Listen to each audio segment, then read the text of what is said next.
dan akan menghentikan setiap kegiatan yang dilakukan FPI karena FPI tidak lagi mempunyai legal standing baik sebagai ormas maupun sebagai organisasi.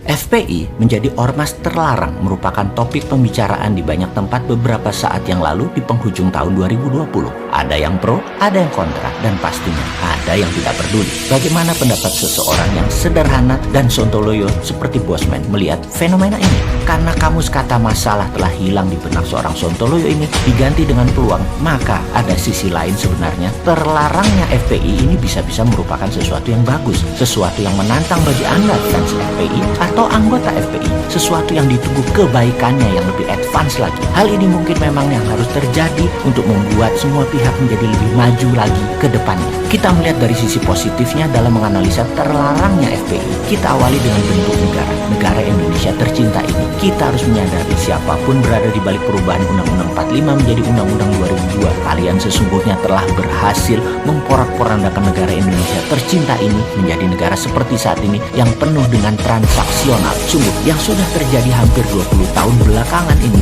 bernegara selalu tidak pernah stabil, selalu goyang. Karena libido politik berkuasa banyak pihak, hal ini terjadi karena untuk mendapatkan kekuasaan parlemen menjadi sangat kuat pengaruhnya. Partai politik menjadi pengendali terlalu kuat bernegaranya. Selamat sekali lagi kepada kalian yang melakukan inisiasi perubahan tersebut dan menjalankannya. Sehingga salah satunya hilangnya fungsi musyawarah di sila keempat Pancasila. Juga karena perubahan Undang-Undang 2002 tersebut, juga hilangnya pagar pengawal Nusantara yaitu TNI Polri dari parlemen. Sehingga anggota TNI Polri yang sudah tidak bisa memilih suaranya tidak ada juga di parlemen. Ini juga karena Anda yang merubah Undang-Undang 45 jadi Undang-Undang 2002 tersebut. Negara menjadi negara transaksional karena menganut voting right dan popular vote murni. Parlemen dan pemilihan kepala daerah dan kepala negara menjadi tempat transaksi, berdagang, dagang suara, dagang kepentingan. Yang pasti efek ini semua merubah bentuk negara, berubah dari presidensial menjadi parlementer. Oke, mungkin banyak yang tidak setuju dengan pernyataan Bosman ini,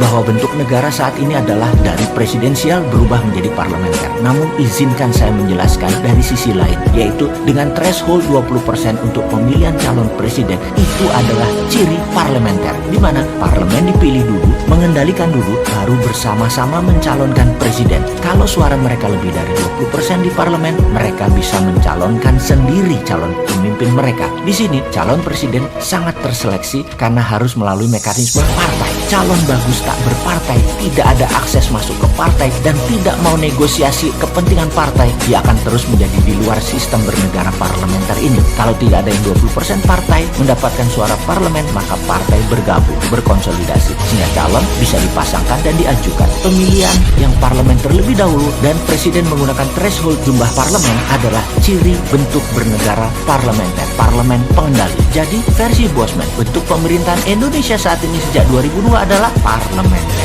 Sehubungan dengan hal itu, dengan kekuatan pendukung yang fanatik serta kuat, maka saudaraku FPI yang sekarang ormasnya menjadi terlarang, saya atas nama pribadi mengajukan usulan, jangan buat FPI ormas lagi ke depannya. Jangan buat ormas front ini front itu lagi. Ini peluang berikutnya, lompatan Anda para pejuang jadi ke level yang harus berani Anda lakukan.